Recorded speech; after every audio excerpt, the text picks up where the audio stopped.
Welcome to the Short Funk Podcast. I'm Tom Barbalet, and today, Jaws of Las Vegas. When we arrived in Las Vegas, people were arriving with us at the rate of 7,000 people a month. You could see it on the roads, folks either in moving vans or with trailers packed to the brim with stuff, were coming to Las Vegas and were happy to be coming to Las Vegas. It was relatively interesting finding an apartment, everything was booming, but when we finally settled in Las Vegas, it was one of the most difficult times of my life. Didn't have a job, I didn't particularly want to be in Las Vegas. We'd come because my wife's family, a majority of them anyway, her sisters, lived in Las Vegas, and I wasn't convinced that I could find work. The first work that I found was in the Bay Area, and I flew here and flew to Southern California to do the work that was available. But eventually, I found a job, and we found an apartment relatively close to the job. After living in Vegas for 2 or 3 years, the phenomenon changed. There was no work in Las Vegas. We were in the middle of a depression, which no one in Washington could even acknowledge, but certainly we felt it heavily in Vegas. And rather than having 7,000 people a month arriving, we had 7,000 people a month departing. And in our apartment complex, we saw the population drop dramatically, and there was a rule that after it had dropped a certain amount, the apartment complex had to become public housing. And we got to the stage actually where not even the public housing people were staying in the apartment. Through this period of time, things were rather dark. We experienced circumstances that we wouldn't see anywhere else. For example, I found one evening while my wife was away, a couple were smoking crack outside our kitchen window. And when I tried to move them along, they became rather hostile.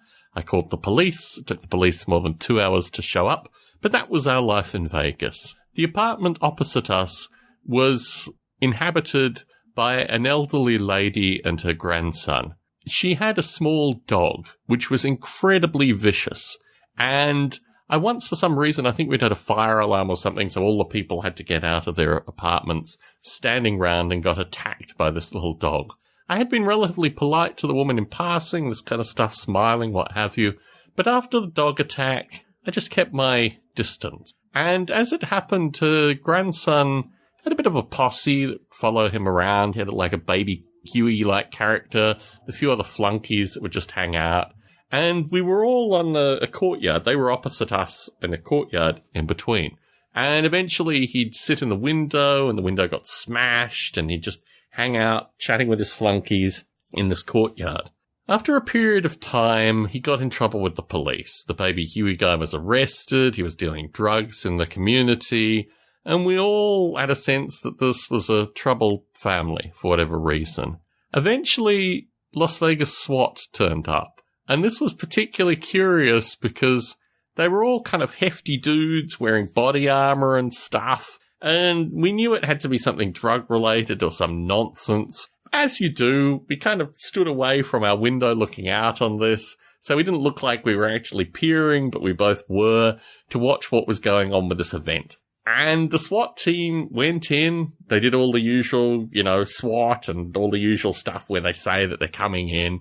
We watched in horror as we heard Jaws, as we called him, the attack dog, attack the SWAT officers. And you heard various, screams of pain and things like that. And then the SWAT backed out. Now, to describe Jaws, I don't know what kind of dog he was. He was probably some kind of Chihuahua Terrier cross. He had incredibly sharp teeth. When he bit me on the leg, he'd gone through, I think, a layer of jeans to actually make contact with flesh. And as we watched these SWAT officers back out, then try to get back in, and we heard Jaws, barking and attacking, it was somewhat comical. It was a little bit of light relief on what else would have been probably quite a dire day. What on earth is going on with regards to these neighbours. Finally, the SWAT team was able to subdue Jaws. We couldn't actually see what happened. We suspected they kind of encircled the dog and just each took a bite so they could try to find the kid. The kid was hiding under the bed. There was some wrestling associated with this. Jaws got increasingly ferocious, and the whole thing was just slightly comical. I reflect that Jaws wasn't actually shot. It's one of the few circumstances where I've seen the police or heard of the police interacting with this kind of dog, and not actually the dog being euthanized, for want of a better term. I suspect he was just so small that probably they would have shot each other if they actually tried to shoot Jaws. And I think at some stage, one of the officers came out wearing thick gloves or something, actually holding Jaws kind of at arm's length. And we looked on at this circumstance with somewhat quizzical amusement.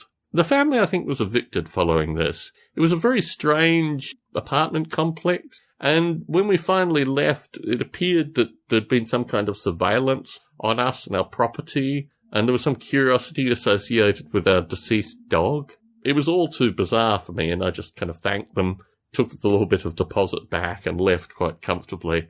But I do reflect on Jaws of Las Vegas just as being one critter that could actually stop Las Vegas SWAT. Tom Barbalet in San Jose, signing out.